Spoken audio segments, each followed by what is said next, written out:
Today we are switching the roles because usually I give advice about cars, but today you are the consultant for us. Leah and I, we are searching for a new vehicle.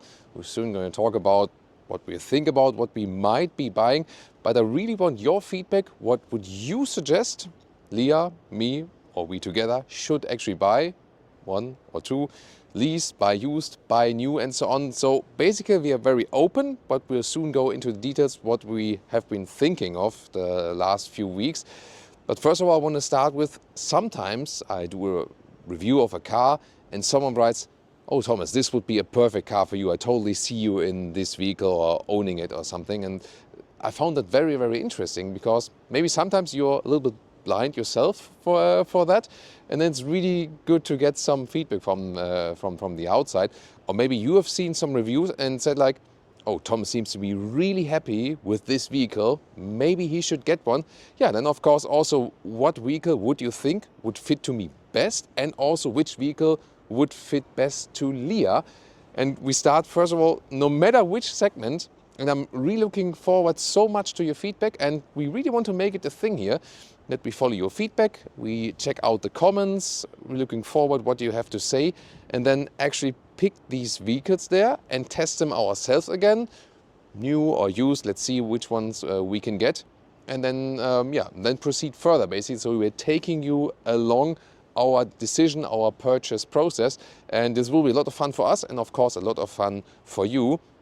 So please start with just like a very open suggestion. What you think, what is the most fitting vehicle to me, and what is maybe the most fitting vehicle to Leah. Looking forward to that. Hi, it's Leah here. Thank you everyone for supporting us, and all the nice and kind messages from all of you.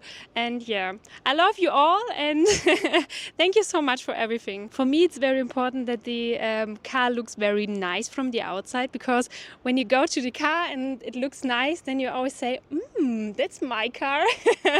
Some examples are maybe the X5 or the Porsche Panamera. I love the Porsche Panamera with this Provence color. You know that? It's the Leah lavender rose color. For me, it's very important that the car is comfortable, and for me as a passenger princess, that's a thing. You know that. And maybe there's some place for my Stanley Cup. And now let's get into some of the details, what we have thought so far, because obviously we make our own experience with all different reviews we make, and in general we are basically open to any brand, so we don't have any special brand preference or something like that. You know that I used to drive Jaguar because I've also been working for Jaguar and really in love with British cars and the design and so on.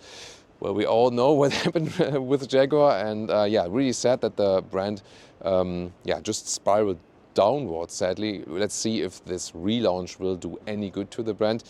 Definitely closely following that as well. And our most recent purchase was the Audi S5 convertible. If you have not seen this review, we will also link it again towards the end of this video, the Audi S5 convertible review, where, we love this car on the one hand. On the other hand, we also had like mixed experience with it. Definitely still a great car, and we love driving with open top with that convertible. And for the new vehicle, well, it could actually at this moment still go into different directions. So the one, thought is replacing the S5, but there's also the thought of just keeping it because, now I invested a little bit in this vehicle. It drives well. It's a nice 3-liter 6-cylinder. It's an open top. It's great. If you would buy a new convertible, because I definitely want to keep at least one convertible, might be thinking in the direction of a BMW 4 Series convertible, for example, if I would buy one new now. Other convertibles, not sure what else to think of that, at this moment. But another solution could also be just keeping that one, because, we have, let's say, different goal conflicts. So Leah prefers something that is still like a little bit more compact, where she can also go shopping with, also maybe like tighter corners, narrow streets, going in the basement garage or some normal car garage park like this one here, easy when you're getting in and out and so on. At the same time, we both love convertibles. And then I'm more thinking of if we go to events and we have a long way to drive and we want to fly less, for example, and more want to drive like with the car.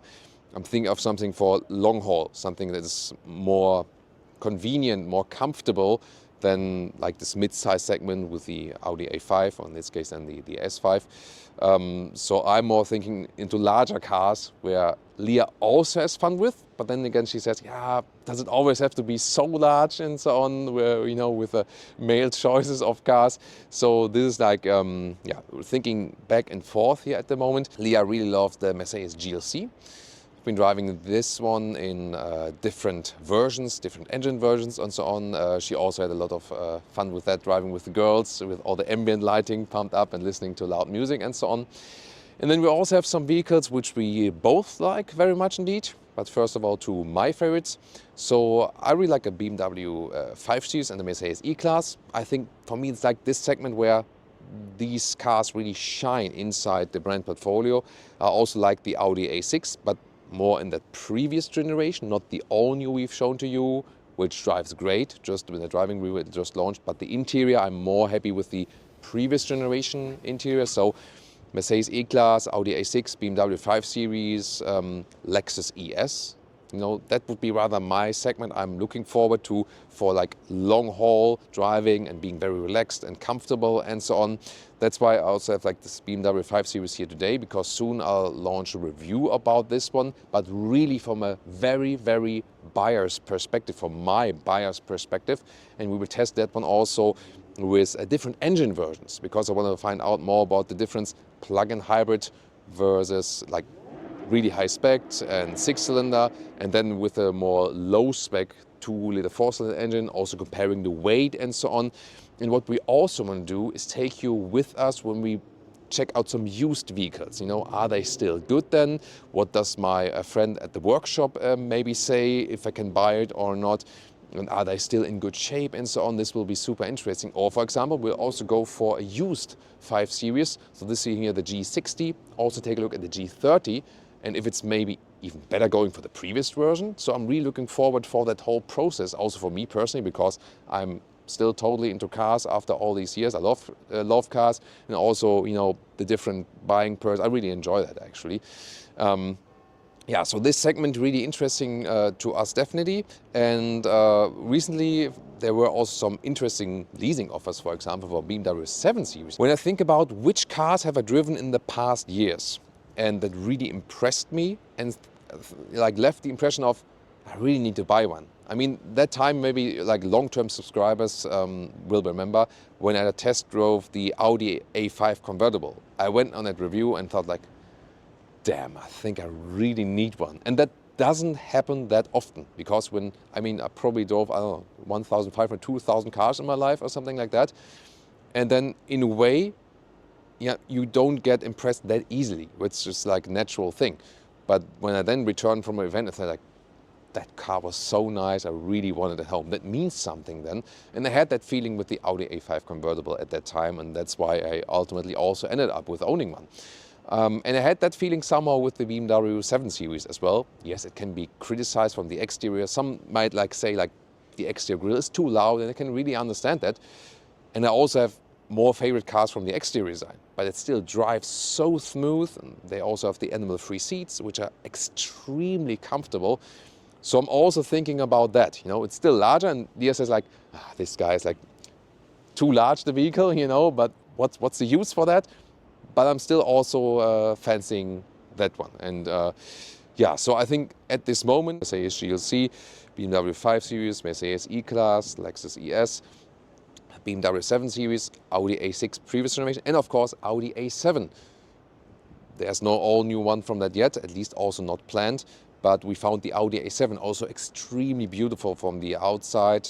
And I have to think about what about repair costs, of course, if you buy used ones and so on. So Leah, for example, also really liked the BMW 4 Series Grand Coupe. That might be also a mix of everything, and of course a little bit lower in the price in comparison to the segments above that. Then if we more think about larger SUVs, we both really like the BMW X5 or the BMW X6. However, looking at these larger SUVs, both the used car prices and also the new leasing rates, you always pay some kind of a extra SUV price in comparison to the correspondent model, which is not the SUV. And what I also realized, getting in and out is nice, seating position is pretty nice with the SUVs, also that you have the hatch in the back and so on. But in driving, especially long distance, of course, the lower sitting cars always give you some, more calmer driving feeling, and the G-forces have, a different effect on the body, especially for the passengers when you are in these high sitting SUVs. There are some examples for that which prove it, but there are also some other, like, for example, we had the GLC 63, which was great from the suspension, that even though you were in an SUV, it was great in agile driving. So it's sometimes that way, sometimes this way. But in general, of course, thinking about what is the most comfortable also for long-haul driving. Yeah, and then, of course, how are the forces applied on the passenger. So we're also open to the SUVs, but it doesn't have to be the SUVs. And of course, the price-performance ratio has to be somewhat realistic. And the Porsche Panamera. We had one model there with the plug-in hybrid and also with the fabric seats that were pretty cool. It's my favorite Porsche actually at this moment, the Porsche Panamera. And Leah also liked it very much. So we're also thinking about this one. You see, there are still a lot of cars in the mix. That's why we really need your help. The thing of that one, like asking you, is also maybe we have forgotten something and we should go back a step maybe and take this one into consideration. And that's why we also want to keep you updated with everything of that.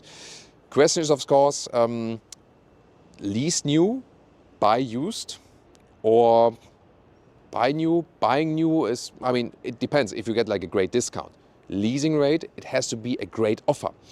And then buying used, then it depends on like what repair cost can we expect with the vehicle, and for example, how reliable is a car or something like that. Yeah, and you heard we rather go in the premium direction. It doesn't have to be like super top luxury, like doesn't need to be like super exclusive brands or something like that, but rather in the premium segment. Or if a vehicle that is not in the premium segment can also be convincing. So if we thought about going EV, we also, for example, took the VW ID.7 in our closer decision, because I think it's one of the best EVs out there at the moment, and probably also the best overall price performance EV, also from the German manufacturers, because it's quite efficient, has a lot of room on the interior, has very comfortable seats and so on, and a great turning circle because the front wheels go inwards so much, and you don't even need a rear axle steering for that. So that is maybe also something to consider on our shortlist. Yeah, in general about EV or not. So we have a wall box in the basement garage so that we would be ready for that. We often go long trips inside Germany, and that can be sometimes 400, 500 kilometers, maybe even one way. And then, of course, the question was, what is with recharging? And theoretically, it works well when the charging station works and so on. But sometimes we already had such experience that we were delayed 2-3 hours on the whole trip because then this charging station was not working, or it failed or sometime, or then it was all blocked. And we had already a lot of bad experience driving electric vehicles, sadly. The thing is, itself, they drive great, and a lot of also very, convenient and great in technology and so on. And the electric vehicles make sense for a lot of use cases. But the question is if it makes sense for ours. We're still totally open as for the powertrain. Me personally, I prefer 6-cylinder petrol engine as for the experience, but we're also open to EVs. And for example, recently I saw a leasing offer that the BMW i7 is sold at the lower leasing rate than the BMW 5 Series. And then, of course, you might be thinking, wait a minute, if I can buy the i7 for a very good price, maybe then electric. So this is all playing, is in this effect. So what do we really need? So I want something like for long-haul travel. At the same time, Leah thinks about, does it have to be too big? Maybe it can be like a size smaller or something like that. And then long-haul is the question, does the electric thing already work for us with our driving profile and so on? And that is like, could be that or this or that way, but also definitely a very interesting experience. Or we could end up with saying like, maybe it needs to be like one very large one and then like a tiny one for the city. It would also be a combination. So whatever you want to suggest, if you say like, Thomas, I really think this one vehicle could be a solution for everything, or if you rather say, I think you maybe need two, like this and that one. And as I said, price-wise, we are also open maybe to buy maybe a 3, 4, 5-year-old used one, because used vehicles sometimes also have advantages. I mean, from sustainability aspect, the car that is already built is always the most sustainable one. But also if you think about some systems that need to be turned off nowadays, in older vehicles, they are off by default, like this speed chime warning where you now always have to deactivate it. In the used vehicles, it's not there, you know. So, or for example, if you think about the BMW 5 Series, the G30, let's say if we go for a touring, you can have like the separate glass opening at the rear, you know, and the previous generation 5 Series is a little bit shorter than the nowadays 5 Series. Could be something where it's like, hey, maybe Leah is not happy with the large new 5 Series, but maybe she will be happier with the shorter previous generation 5 Series. So a lot of thoughts there at this moment. We will keep you updated with our developing shortlist. We will do some reviews where we keep that one into consideration. Also take you to the dealers where we do some used car rides. And then really looking forward to your sincere feedback. And yeah, I mean, doing this video, I'm so excited what you're going to say, what you want to suggest to us. And yeah, I mean, on a daily basis, I'm giving so much advice over all different social media channels, like which car to buy. And you know, I've never been about this is the best car, this is the worst car. What I always want to try to find, what is the best car for you? And that's exactly what you will do for us right now. So really enjoy this this whole thing going on here with us together. So have you already written a comment? If not, do it right now.